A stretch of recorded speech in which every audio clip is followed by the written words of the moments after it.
मीरा के पद का तीसरा पद हम लोग देखते हैं आज।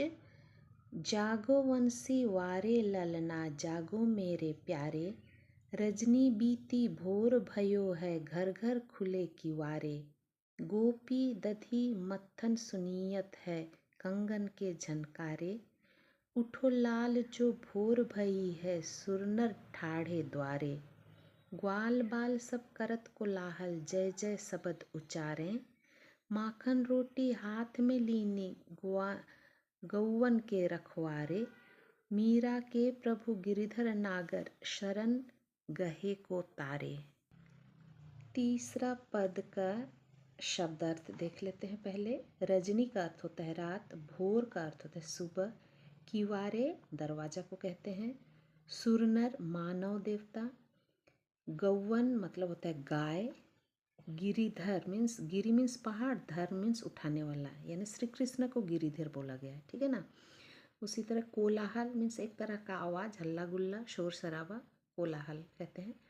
ठाढ़े मीन्स खड़ा होना, ग्वाल मीन्स ग्वाला, शब्द मीन्स शब्द, उच्चारे मीन्स उच्चारण करना। मीरा के पद का तीसरा पद का हम लोग यहाँ भावार्थ देखते हैं, ठीक है ना, व्याख्या भावार्थ देखते हैं। प्रस्तुत पद में मीराबाई गोकुल, श्री कृष्ण जहाँ रहता था, ठीक है ना, उस जगह को बोलते हैं गोकुल। तो प्रस्तुत पद में मीराबाई गोकुल के सुबह का वर्णन करते हुए बताती है कि माँ यशोदा श्री कृष्ण को जगाते हुए कहती है कि मेरे वंशी मुरली वाले ललना श्री कृष्ण, ललना श्री कृष्ण को कहा है ना।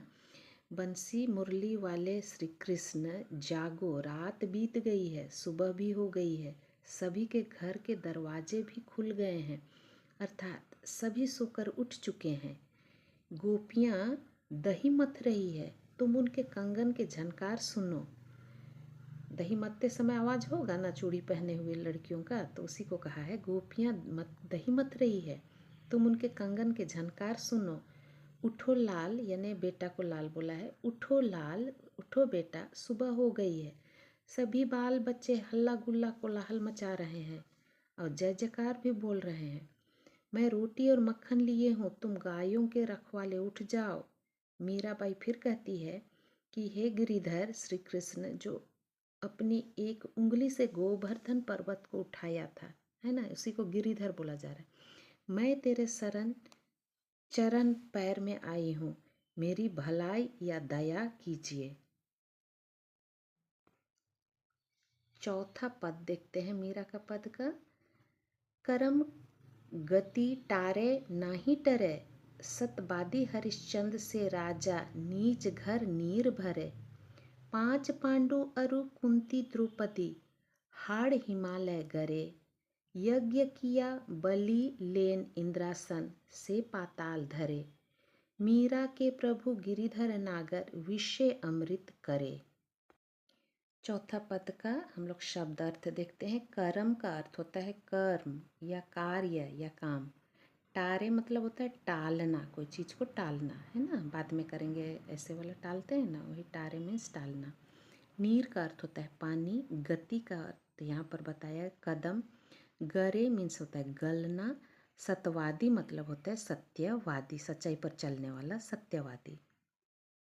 मीरा के पद का चौथा पद का हम यहाँ पर व्याख्या देखते हैं, ठीक है ना।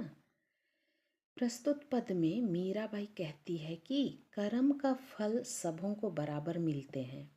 कर्म जो हम जैसा करते हैं उसका फल हम टालने से भी नहीं टाल सकते हैं, नहीं टलता है, ठीक है।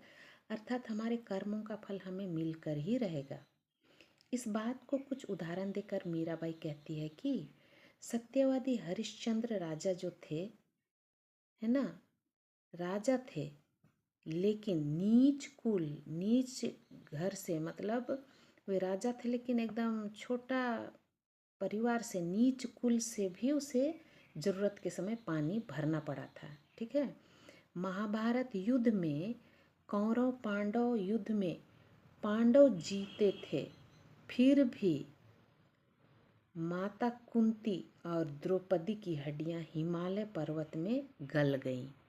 राजा बलि ने भगवान इंद्र का आसन और स्वर्ग का राज्य पाने के लिए यज्ञ भी किया था, लेकिन उनको इंद्र का आसन और स्वर्ग नहीं मिला। ठीक है, उसे अपना पाताल यानी धरती ही जाना पड़ा, रहना पड़ा धरती में ही।